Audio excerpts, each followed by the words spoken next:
Welcome back to the Bothell City Council meeting. We're going to start with AB 18-047, which is a resolution ratifying the 2017 update to the Lake Washington Cedar Sammamish Watershed Chinook Salmon Conservation Plan. And we have Janet Gear here to kick us off.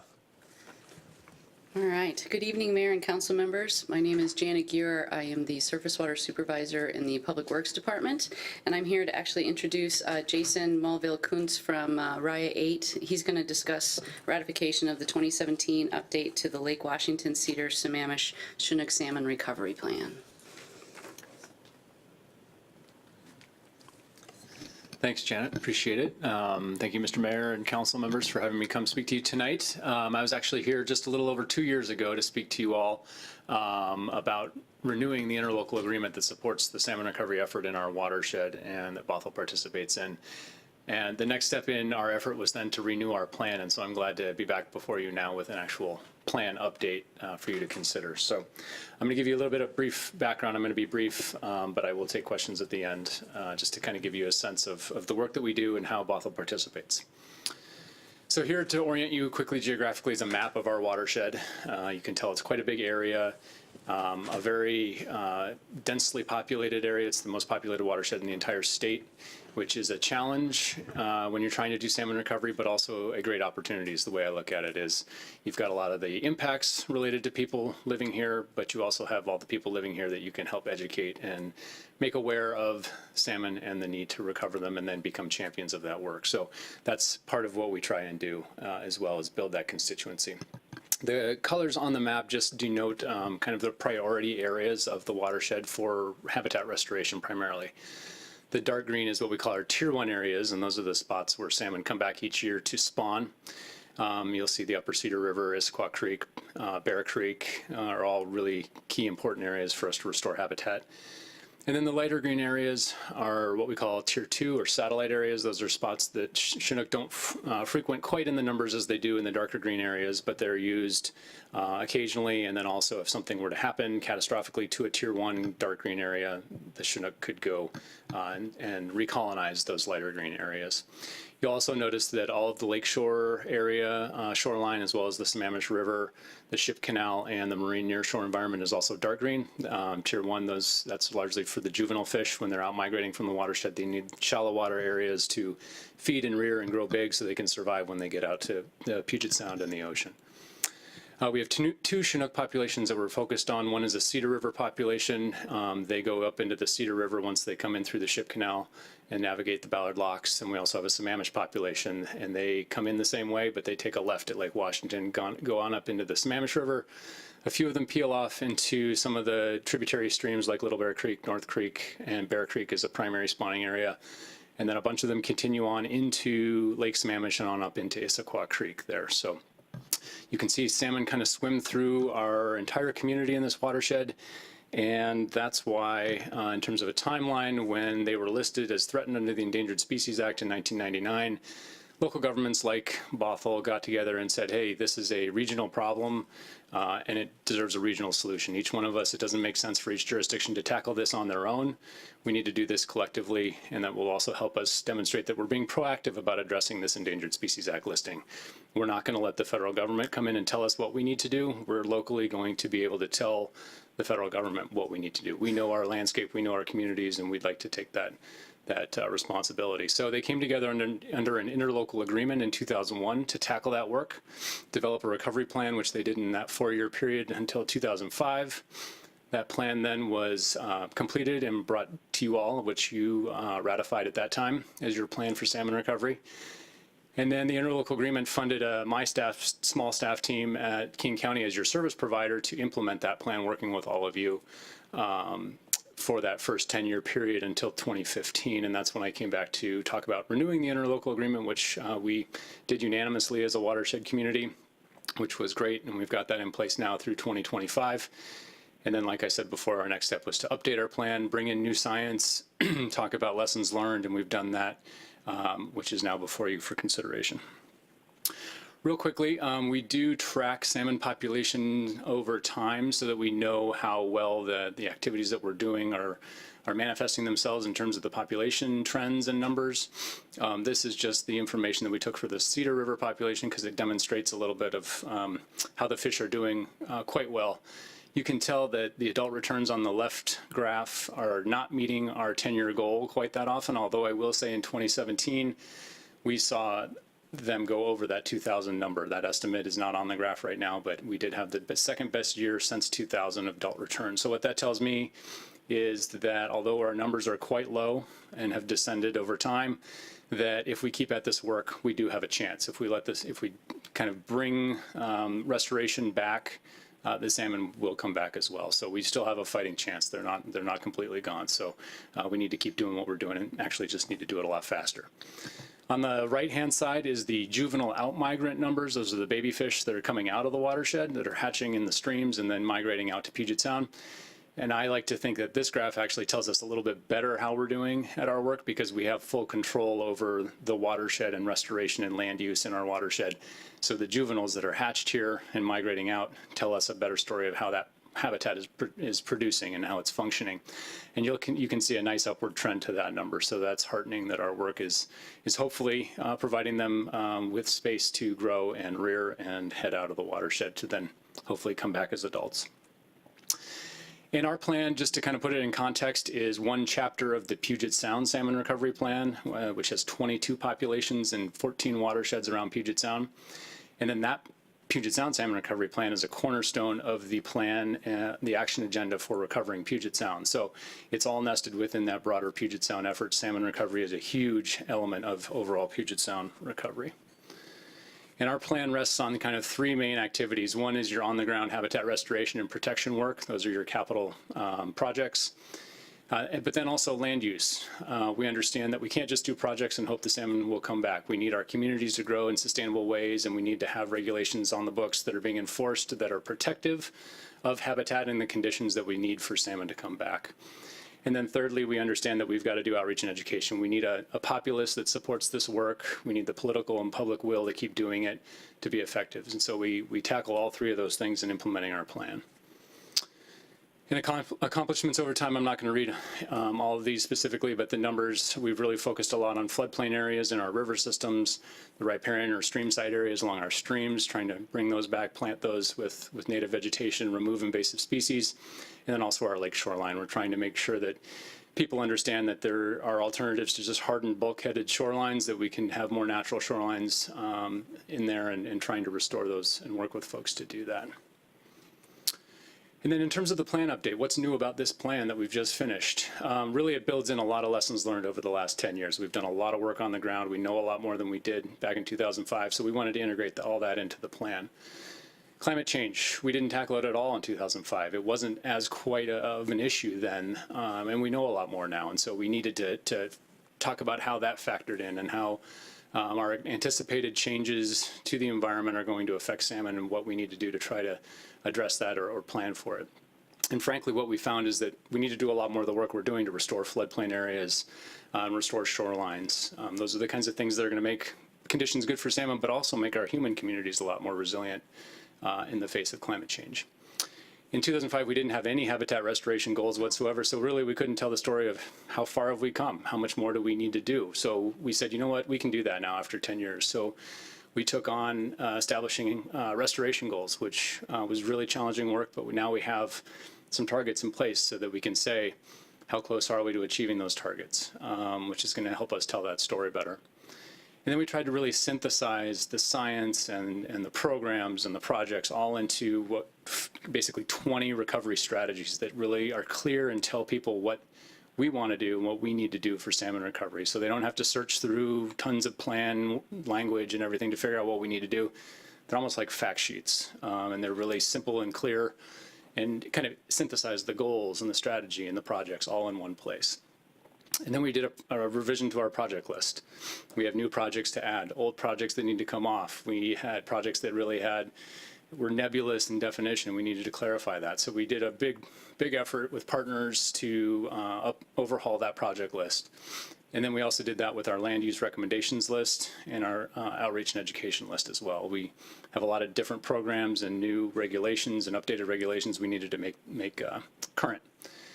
And then last but certainly not least, we really wanted to make sure this plan had a strong monitoring and assessment plan as part of it so that we could tell that story, like I said, on a more regular basis about how we were doing. We could then change course if we needed to more regularly than every 10 years. We wanted to be able to do that. So with our goals and our strategies, we've created a much stronger monitoring and assessment plan that we can kind of take stock of our activities on a more regular basis. And then how does Bothell fit into this whole picture?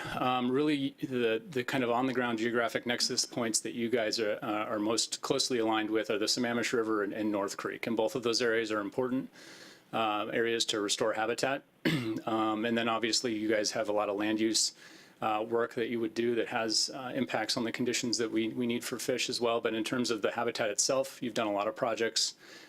Just have finished the Sammamish River Side Channel Restoration Project in the last couple of years. That was a really exciting project. There isn't currently another project or another space on the entire Sammamish River where you have a reconnected side channel. So it's really kind of an interesting type of project to see on the ground and see how that functions. So we were really excited to see that happen and get some of the grant money that we oversee as well. And then, of course, the Wayne Golf Course, we've heard about that a little bit tonight. That was a really exciting project to see happen in terms of the acquisition. And now we're really looking forward to seeing how that can manifest itself in terms of restoration on the ground for salmon.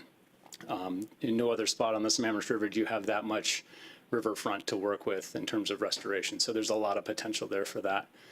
And then North Creek has there's a lot of protection and restoration work that needs to happen on North Creek.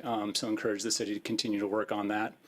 And then removing invasive species and replanting with native vegetation is kind of just a general thing that needs to happen in all of our riparian areas. So that's some of the connection points for Bothell. You guys are very integrated into the work that we've done, have great staff that we've worked with, Janet and Andy Locke as well. And with that, I'll stop and ask if you guys have any questions of me before you consider your resolution. Does council have questions for Mr. Mulvihill-Kuntz? Councilmember Zorns? I noticed in our agenda there was a reference to salmon count, and I was curious about, because I walk along North Creek frequently, and just eyeballing it this year, it didn't look like there was as many salmon returning, but maybe I was timing it funny, and so I asked what our salmon count was, and I understood we didn't have a salmon count this year. So can you tell me, is that kind of a luxury, or is there a schedule for counting salmon? How does that work? Yeah, and it goes back to those graphs that I showed. We do every year spawner surveys of the adults. So when the adults come back and they spawn and they die, the county, Department of Fish and Wildlife, and the Muckleshoot tribe walk different streams throughout the watershed. North Creek is one of the streams that gets surveyed to do a carcass count, and they also count the reds, and then they do an estimate of what that looks like in terms of an overall return to that stream system. So there were a couple creeks over the last couple of years that did not get surveyed because there weren't adequate resources. North Creek may have been one of those. I can't recall off the top of my head, but I think it was surveyed last year, so we should have data on that for last year. Yeah. I also want to say that in terms of governance, we have a Salmon Recovery Council that has a representative from each of the 28 local government partners participating, and we've been lucky to have your mayor, Andy Rayum, be on our council for 6 years and as our outgoing chair currently. So been really great to have him participating and sharing his knowledge and passion for this work too. So appreciate that. I appreciate you guys too. It's always been a great council to go to, and it's really enjoyable work to see the actions and the projects. You see them get approved, you see them get built, and you see progress. And one of the things I think people do also mention is that group is talked about if you're going to transportation discussions or anywhere else. Like if you want to create a forum where local governments get together, that's basically a good blueprint. For you can apply it to anything, and it's been really successful, and it's a really neat group. So. Especially because the chair was so awesome for the last 2 years. The guy was just killer. Is there any other questions for Jason? Oh, there we go. Councilmember Olson. Yeah, just along the lines of the adult counts on the juvenile counts leaving the watershed, how is that performed? Is it strictly estimates or?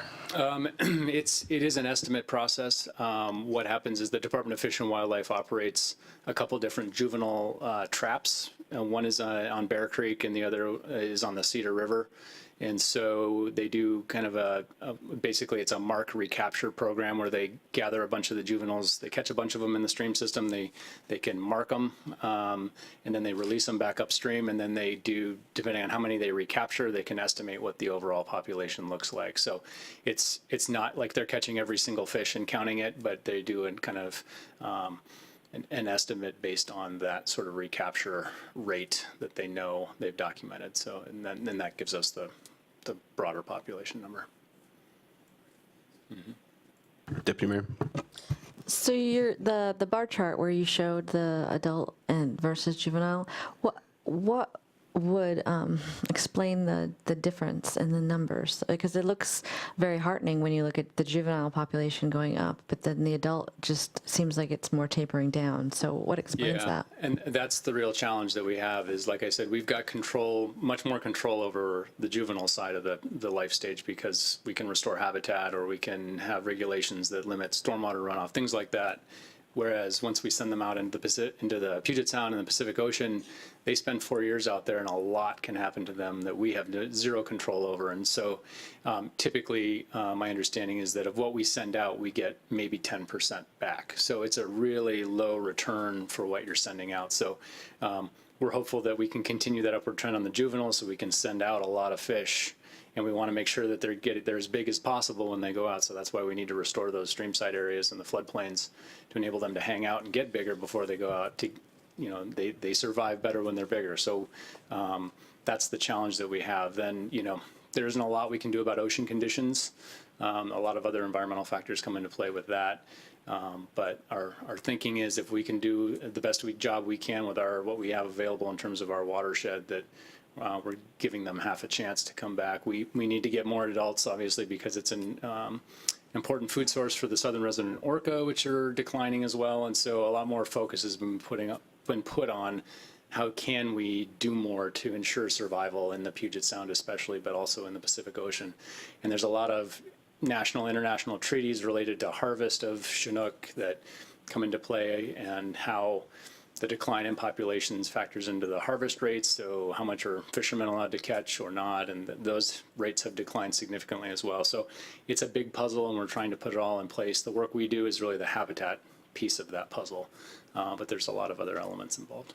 Well, I thank you for your work, and the chart on the right definitely makes me feel a little bit better.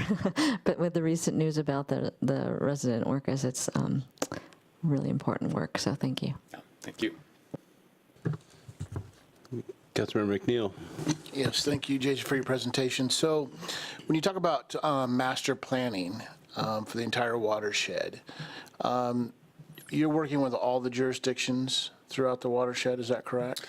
Not every single one of them, but I think 28 out of maybe 31 or 32. The majority of them. So if you were to start at the mouth of the Sammamish at Lake Washington, which would be Kenmore, Yep. going all the way up to Issaquah, are you currently, I believe, based on what I know, you're working with every city Yes. along the Sammamish? Yep, in that whole corridor, yeah. What's that? In the county. In the county, obviously.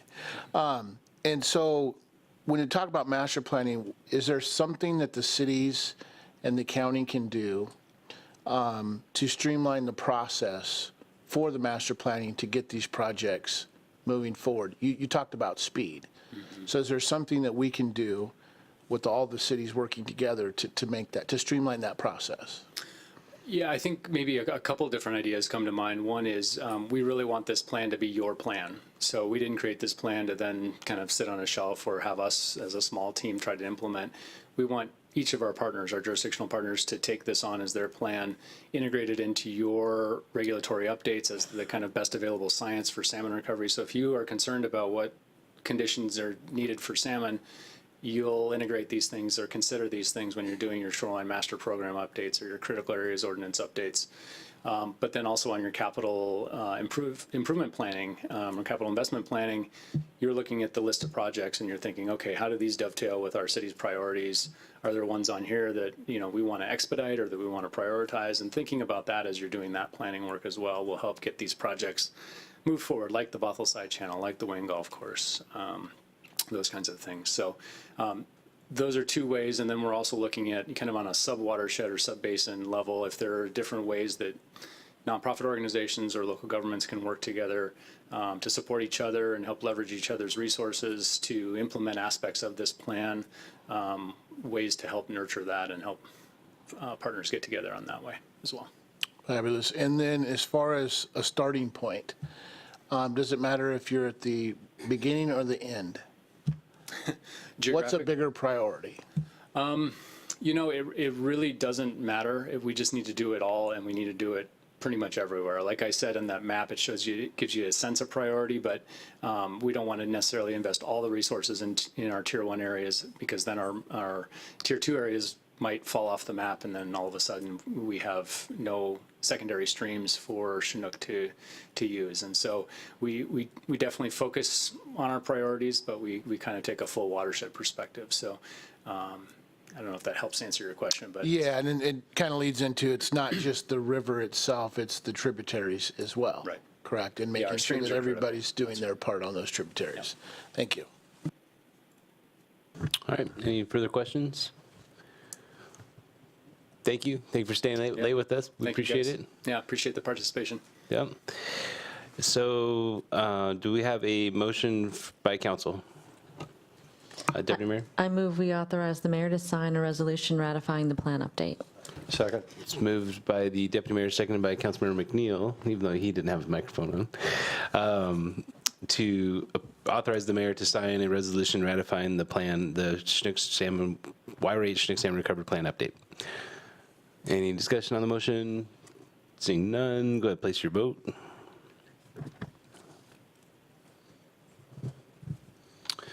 Passes unanimously. We are on to AB 18-048 ordinance, Main Street Downtown Transportation Impact Fees. And we have Mr. Feen here to give us a staff presentation. Good evening, Mayor and council members. Don Feen, Utility Services Manager. And this is a presentation on the Main Street Transportation Impact Fees.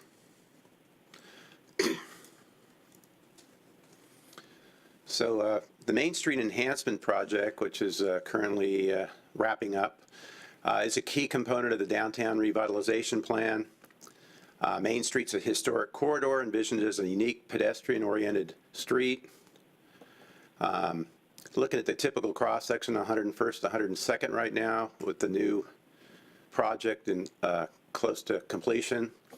You have a 22.5-foot total sidewalk width when you look at both sides of the road, which is greater than the actual roadway width of 22 feet. And you have 19.5 feet of what we call flex space that can be used for parking or public space. So it's a unique corridor, very pedestrian-oriented.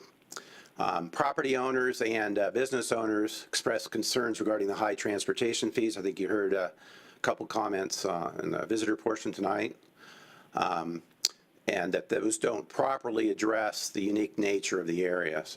So staff tasked Fear and Peers to evaluate and make adjustments to the impact fee rates for properties that are located on the historic Main Street blocks. And we have Carmen Kwan here tonight from Fear and Peers to answer questions if you have any. Here's the, you can see the picture of the Main Street. I just took that tonight. So you can see how wide, that's a really wide sidewalk, very inviting to pedestrians. And so it's a unique situation in Bothell, and we wanted to address how that's different than other places in the city. And this is the area we're talking about. It's bounded by Multi-Way Boulevard to the west, 104th Avenue to the east, 183rd to the north, and SR 522 to the south. Little primer on what transportation impact fees are, since we have 3 new council members here tonight. have at least new this year. Transportation impact fees are one-time charges assessed by a local government. They're imposed against new development project to help pay for the new or expanded public facilities that will directly address the increased demand generated by that development. These fees are a big part of the local match we use for big grants, so it's a very important local source of revenue. These impact fees are currently based on the 2014 City of Bothell Transportation Impact Fee Study. And that lists the applicable transportation capacity projects, allocates the costs, lays out an impact fee schedule based on land use, and provides for yearly inflationary increases. So the results of the Main Street Transportation Impact Fee Study were that on to go over it once again, on Main Street in the surrounding area, people often park once and they visit several businesses, which is unique, once again, to Bothell compared to the rest of the city. For this reason, and supported by this study, fees can reflect the multi-stop nature of visitor traffic and be proportionally lower than other places where visitors come for just a single purpose. So based on the study, staff recommends council to approve a new maximum fee rate for specific land uses within the historic Main Street area. And the purpose of this adjustment is to encourage land uses and services to support the pedestrian-oriented vision of this historic segment of Main Street. And the results of the study would show that several of the uses, land uses, would have a reduced impact fee on the Main Street corridor. And restaurant in particular is one I think that people have had a lot of concern about. It would have a quite significant reduction under this proposal.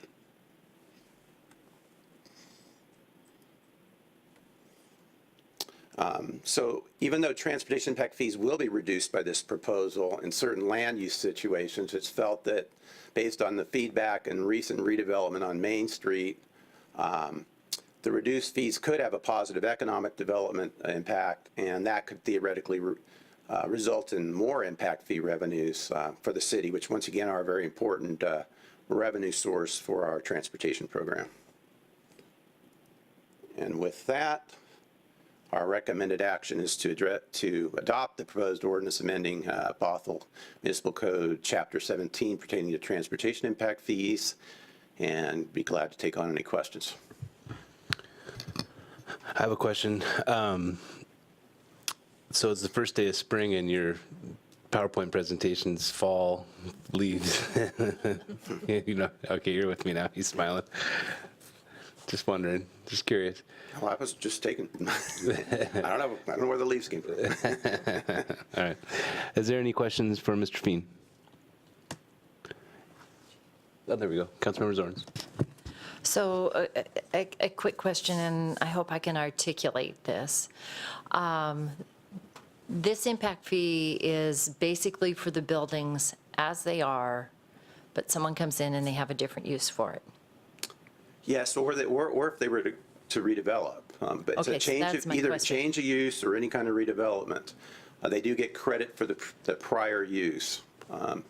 So if you had a developer come in and they were to do something like at the Mercantile, where they gut out the ground floor and then build way above, what do you do? Well, In if they computing paid if they did pay a previous transportation impact fee for that prior use, that gets credited. Okay, But if the use is increased where it has a higher trip generation rate, you would take the difference of the two. okay, that's what I needed to know. Thank you. Deputy Mayor. Okay, so I had that question, and immediately when I read this, so I do change of use in my job, and change of use, just so people understand, it does trigger certain things. I work with tenant improvements and that sort of thing, and what happens is a building is designed for a certain use. It assumes a certain occupancy. If that changes, say from a retail to a restaurant, it could trigger such things as requiring more exits, requiring separation walls and that sort of thing. So it's not something that is done simply. And so I want people to understand that. However, my main concern with what you just said was I feel that this, if we were to apply it to redevelopment, would put in jeopardy some of our historic buildings, and it would incentivize demolition of our historic buildings on Main Street. And so I have a really big concern about that. I don't know how we address that. I don't know if we can just make a change. I don't know how anyone else feels, but this is a significant concern for me because I feel that our Main Street is something special about Bothell that other cities don't have, and I would never, ever incentivize the destruction of the existing buildings. All right, any other questions? Councilmember McAuliffe. Thank you.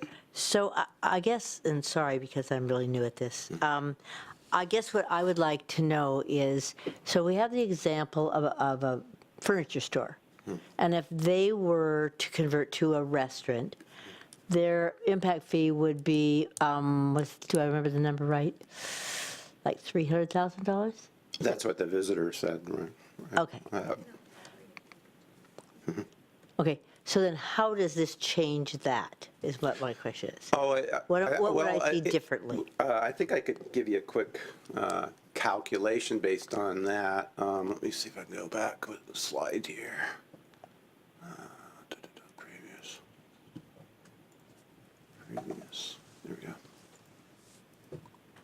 So that would have been based on, say, the 39 currently, and it would get reduced to 26, which is about 33% reduction. So that would probably go down to maybe 200,000, I assume. Yes, in that sense. Okay. That was kind of my feeling, was kind of how does this really play in real language? Sure, sure. Thank you. You're welcome. Yeah, Councilmember McNeil. Thank you. So my questions kind of rely on how did we come up with the fees to begin with?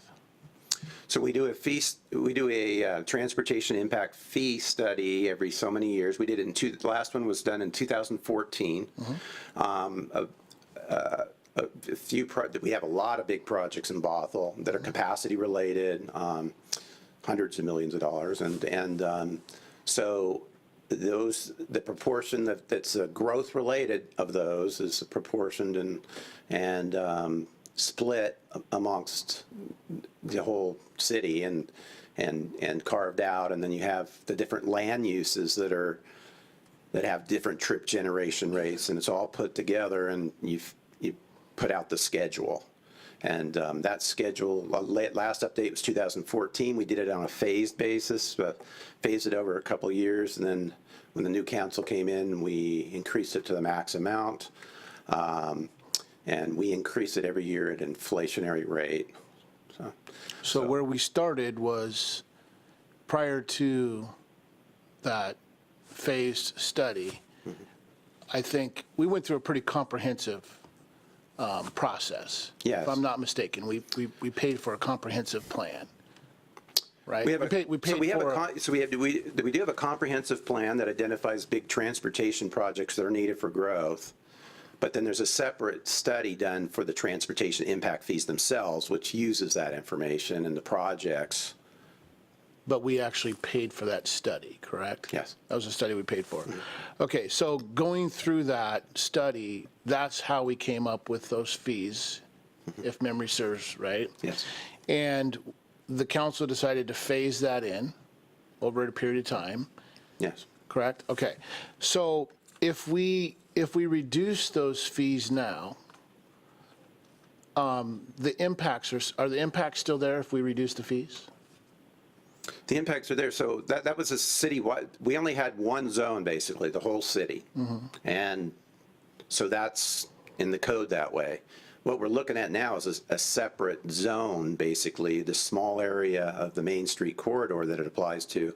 And it's looked at differently because of the pedestrian nature of it with the multiple trips.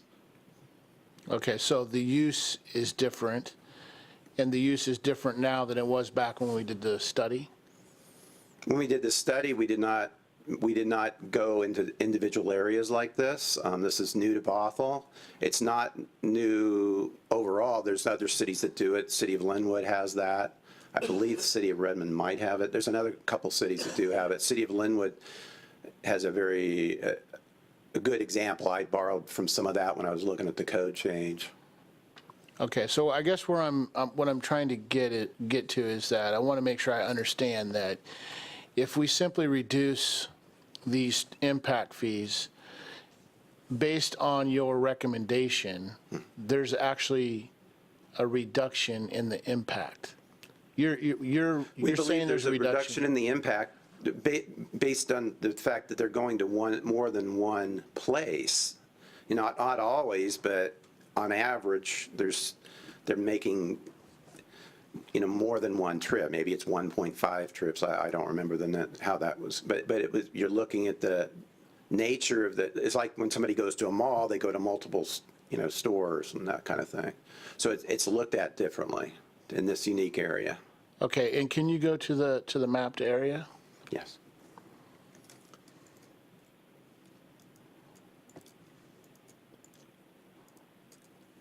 So in looking at the mapped area, out of the Main Street area there,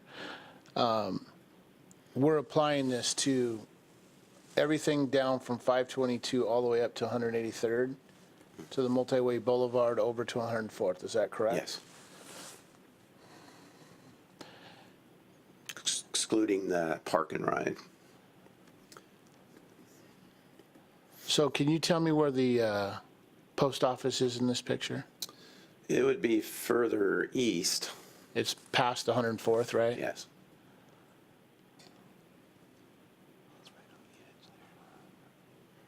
Okay.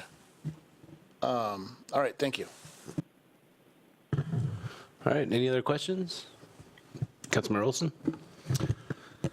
So I kind of want to echo what the deputy mayor said about kind of incentivizing reconstruction or demolition of the historic buildings or the buildings that really define the character of Main Street.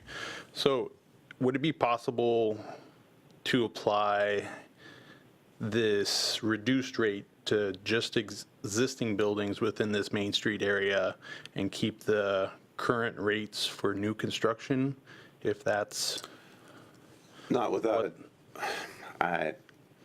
not under this, without a separate, it would have to be a different code change, and I'm not even sure what the logic would be, because you're looking at how are trips generated, and if you're looking at the logic that they're generated differently in this area due to the pedestrian-oriented nature, and that you're having multiple trips, it would still apply to the development. Redevelopment. It would apply either way, so the logic wouldn't be there that I could see. But I mean, we could look at it, but I don't think the logic would be there. But we could explore it.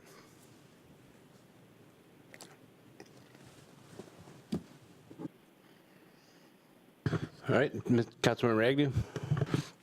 Well, let me wrap my head around this. So we had the transportation impact fees. We want to maintain the Main Street. We widen the sidewalks. And then we looked at this again and said, you know, this really isn't a lot of individual businesses. This is kind of like a mall. And that's where we came about this. Now, am I correct in that assumption? It's similar, yes. Okay, thank you. Okay, I think everybody's had a chance to ask questions. Is there, there we go. Is there time is anybody interested in making a motion? I move the recommended action. All right. It's moved by Councilmember Agnew, seconded by Councilmember McAuliffe to adopt the proposed ordinance amending Bothell Municipal Code, Chapter 17, pertaining to the transportation impact fees. Is there any discussion on the motion? Deputy Mayor?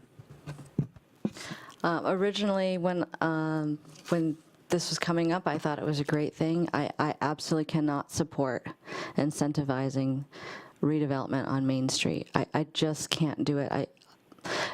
Basically what we're saying is, here's a bargain, come to Main Street, tear down the building, and you'll get a price reduction if you do it on Main Street versus somewhere else in the city. I want to be supportive of businesses, but I cannot in any way support incentivizing the destruction, potentially, of these historic buildings on Main Street, something that's key to our identity and our history, and so I won't be supporting the motion. Councilmember McAuliffe.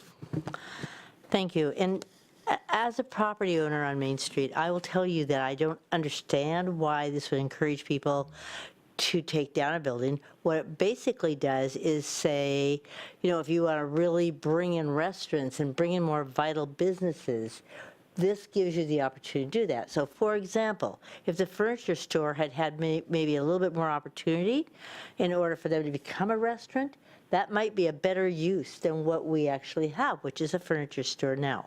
If I would take Paul Richards Clothing and I would say, now it's a restaurant, don't we want to encourage that kind of activity? I don't know why. I guess I don't understand how this encourages people to tear a building down. All right, any further discussion on the motion? Councilmember Zorns? Well, I wish we could have another week to think about this, because I think there's been some valid points made here. I really want to reduce impact fees, but I do not want to lose downtown, and I don't have it within me to craft language that will tweak it just that little bit and make an amending motion on it. I want to put that in more capable hands that can do that. My concern is that if we pass this and someone comes in and they could do it now, they could demo a building that's not historic and put something up. They could do that now. But we have had in the past where there's supposed to be retail down below, and a new developer makes an argument and gets that mixed use waived in what they're obliged to put on that ground floor. What have we gained? What have we lost? And I don't have the answer to that question. Okay, City Attorney, just real quick, because there was a question there about parliamentary procedure. If somebody wanted to make it, so we have a motion and a second on the floor to pass the staff recommendation. If there was a motion, can we take another motion now that we would table this for some time, or we need to vote on the current motion? Yeah, the current motion to pass a recommended action is before you now. So if people wanted to entertain Councilmember Zorn's idea of setting it to a different council meeting, bringing it back, it's the postponed to a date certain, I believe is the term in the protocol manual. The person who made the motion to move forward with recommended action could always withdraw their motion. Or did everybody, or enough people vote no on it, then the floor is open to a new motion. Correct. Okay. All right, any further discussion on the motion? Councilmember McNeil? Yes, I am very supportive of our downtown businesses, but unfortunately, I would like this to come back for some additional review. My concern is that, I echo the deputy mayor's concern, but my concern is more surrounding how do we determine that there's a line of 183rd that determines that the businesses that are south of 183rd are going to get a benefit, but the businesses north of 183rd don't. So my concern is just how it's kind of put together. I understand that we're trying to do some incentivizing for Main Street, get some businesses, get some action moving down there, but I would really like to make sure that the decision that I make on this is a good decision and we're not pushing the impact away from the study that we did previously. So I won't be supporting this motion, but I do look forward to hopefully it coming back. All right, so I think everybody's had a chance to talk. Go ahead and place our vote. So we are voting on affirmative would be to adopt the proposed ordinance amending Bothell Municipal Code Chapter 17 pertaining to the transportation impact fees. Go ahead and place your vote.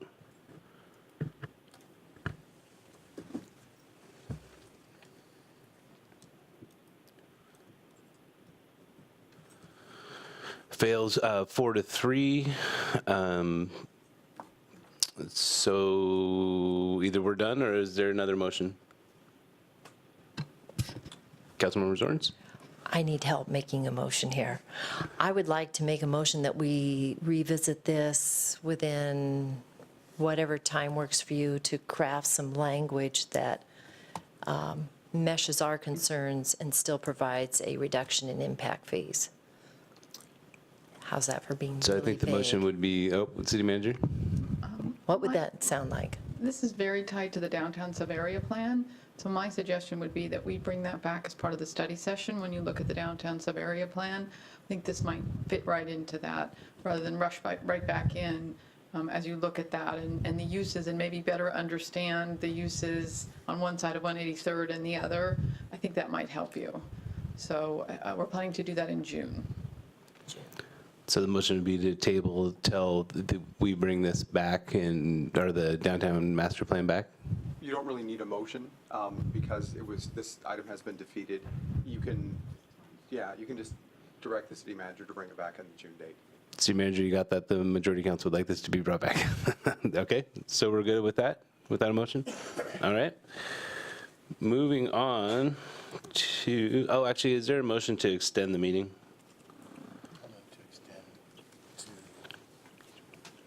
I move to extend to 9:20. Second. Yeah, Because of the executive session, we might need it a little bit longer than that. I would recommend 9:45. How about 10 o'clock? Move to extend till 10. Second. it's moved by Councilmember McNeil, seconded by Deputy Mayor to extend the meeting till 10 p.m. Any discussion on the motion? Go ahead and place your vote. Councilmember Wilson? Could we do the 9:45 and extend again if necessary, or, because if we do to 10, don't we have to stay to 10? You don't. Oh, okay. That's the maximum time the meeting could go. But if we finish early, we can always adjourn early. Okay. Any further discussion on the motion? Seeing none, go ahead and place your vote.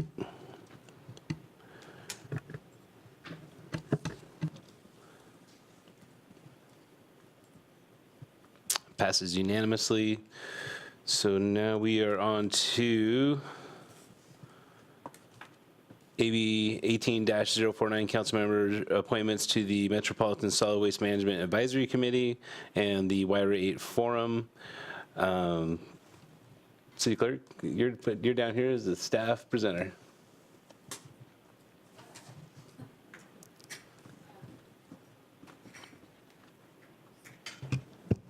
Basically, my understanding is that Councilmember McAuliffe can no longer serve on the MSWMAC, which is the Metropolitan Solid Waste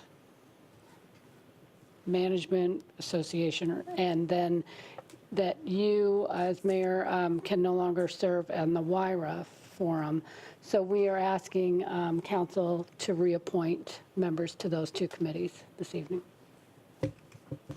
So I'd like to just add a little detail to why I can't be on the WRIA Salmon Recovery Council. So I was promoted at work, and now I actually supervise people that staff the WRIA Council for the city of Redmond. And that it's not that there is a conflict of interest, but the appearance of one, at least if somebody wanted to take that and run with it, they definitely could have a heyday. Along those lines, I received more public records requests at the city of Redmond than any other employee at the city of Redmond except the mayor. So I try to preserve my livelihood and my sanity at my professional job. So I no longer can serve on WRIA 8. Kind of the same note, I guess, while we're talking about it, for the Metropolitan, the MSWMAC, and just anything King County solid waste related, I also supervise people that oversee those programs for the city of Redmond. So I will be not involved in those votes going forward as a council. So I just thought I'd just add that while I'm talking. Okay, so are we doing it? I know, so Councilmember McNeil, he is my alternate on WRIA 8, and he said he was willing to step up to be the actual appointment to WRIA 8, so I'd like to nominate him as the WRIA, I think we should do one of these at a time, as the WRIA 8 representative. We'll need to backfill him with an alternate if anybody's interested. Is there any other interest in either being the, the primary or the alternate for WRIA 8? By Councilmember Agnew, you're interested in being the alternate? Okay. Is there anybody else? Interested? All right. Do we need to do this by motion then, or is that good enough? Do we need to vote on it? We have nobody interested in opposing Councilmember McNeil being the chair, or the chair, sorry, the appoint. To vote, if you guys have decided amongst yourselves who's going to do what, then Okay. So Councilmember McNeil, you'll be the appointment, and Councilmember Agnew, you'll be the alternate for WRIA. Thank you. All right, the other one is the MSWMAC.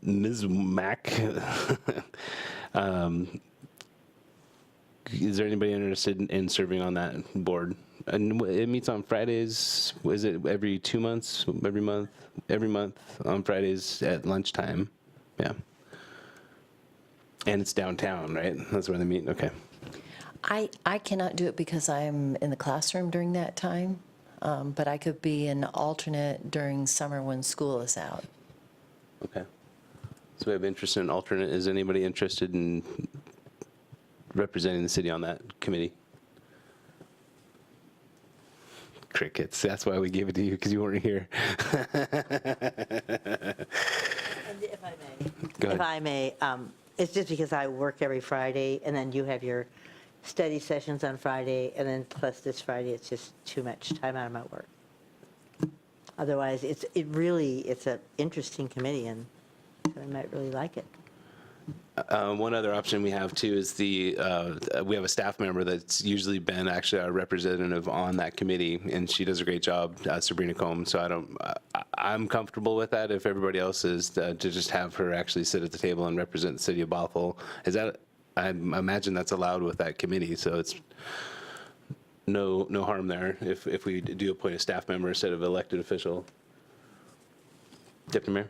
Oh, I just wanted to say, my plate is full. I've just been added to 2 committees in the last month, the 405 BRT and now the NSD harassment, intimidation, and bullying. And I've got no bandwidth on it, so. All right, so do people feel comfortable? I guess we don't really appoint her, but we'd like Sabrina Combe as our staff member to cover the committee for now. Yep, okay, so that's what we'll do. And then we have an alternate, which is Councilmember Zorns, if Sabrina's not able to make it during summer. All right, so we, I think, are to the executive session. Okay, so we're going to go into the executive session for... we put down 30 minutes. My presentation will be approximately 5 to 7 minutes. I left extra time for questions. My suggestion would be that we go into executive session, potential litigation, and list a time of 20 minutes. We can always extend. If we do too long, then we have to stick around until the end of that executive session before we adjourn. So I would recommend 20 minutes and then go from there.